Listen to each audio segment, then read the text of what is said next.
ఒక police officer కూతురు కనబడకుండా పోతే పట్టుకోలేకపోయాక ఎందుకయ్యా మీకు ఉద్యోగాలు, ఎందుకయ్యా మీకు మెడల్స్? మా అమ్మాయికి రక్షణ లేనప్పుడు ఇక మీరు ప్రజలే రక్షిస్తారు. మా అమ్మాయి ఆచూకీ తెలుసుకునే వరకు మీ ముఖాలు నాకు చూపించకండి. I don't want any explanation. వెళ్ళండి, రాష్ట్రమంతా గాలించండి, మా అమ్మాయి ఆచూకీ తెలుసుకోండి. Get lost. నువ్వేదో పెద్ద పోటుగాని అనుకున్నావా? మమ్మల్ని దెబ్బ కొట్టడం మీ యమధర్మరాజు వల్లే కాలేదురా. నువ్వెంతరా పిల్ల కొట్టింది? పిల్ల కోతులే సముద్రాన్ని దాటి రావణుని కూల్చేశాయరా. మాతో పెట్టుకోకండి.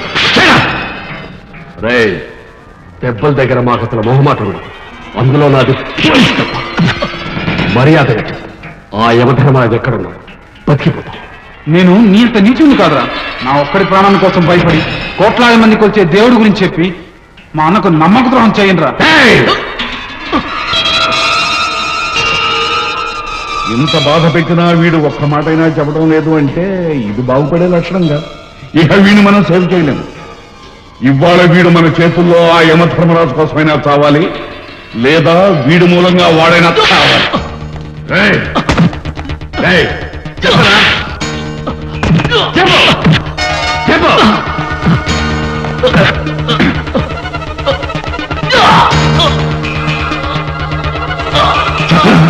చెప్పు.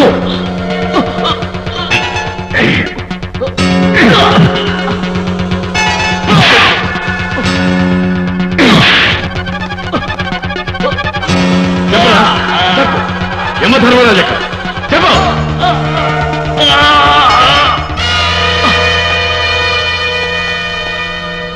చచ్చాడు. చచ్చాడా? మొత్తానికి చెప్పకుండానే చచ్చాడు ముందుగా. రై, వీడిని తీసుకెళ్లి మురుకల్లో పడేయండి. వద్దు. వీడిని అడవిలో పారేస్తే యమధర్మరాజును పట్టుకోవచ్చు. ఆహా, ఏం చెప్పావయ్యా? మొత్తానికి శవరాజకీయాల్లో పండిపోయా. నీలాంటి వాళ్ళ మూలన డిపార్ట్మెంట్ పరుగు పోయినా నాకు మాత్రం మంచి వేలే జరుగుతాను. అవును, వీడి కోసం యమధర్మరాజు బయటకు వస్తాడంటావా? వస్తాడు. రాకపోతే రప్పిస్తాను. ఆ ఏర్పాటు నేను చేస్తాను. ఈ దెబ్బతో యమధర్మరాజు ఫైల్ క్లోజ్.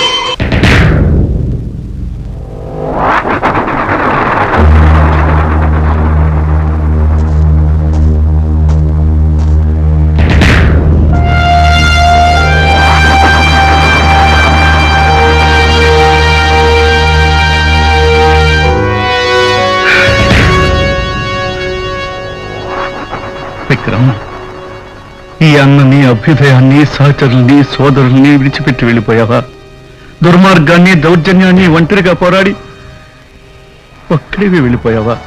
అన్యాయాన్ని, అధర్మాల్ని, అవినీతిని, అక్రమాల్ని అంతం చేసే వరకు నాకు తోడుగా పోరాడతానని ప్రమాణం చేశావే. ఇప్పుడు ఇలా నన్ను ఏకాగ్రం చేసి ఎలా వెళ్ళగలిగావరా? మా ప్రాణాలు కాపాడటం కోసం, మన ఉద్యమం ఊపిరి నిలపడం కోసం, మన పోరాటం కొనసాగడం కోసం గుండె నెత్తులు తర్పణ చేస్తూ త్యాగ మార్గంలో వెళ్ళిపోయావు విక్రమ్. విక్రమ్, ఈ జన్మభూమిలో దుష్ట దుర్మార్గ మోకలను అంతం చేసి నీకు మనశ్శాంతి కలిగిస్తాం. ఇదే మా ప్రమాణం. యమధర్మరాజు,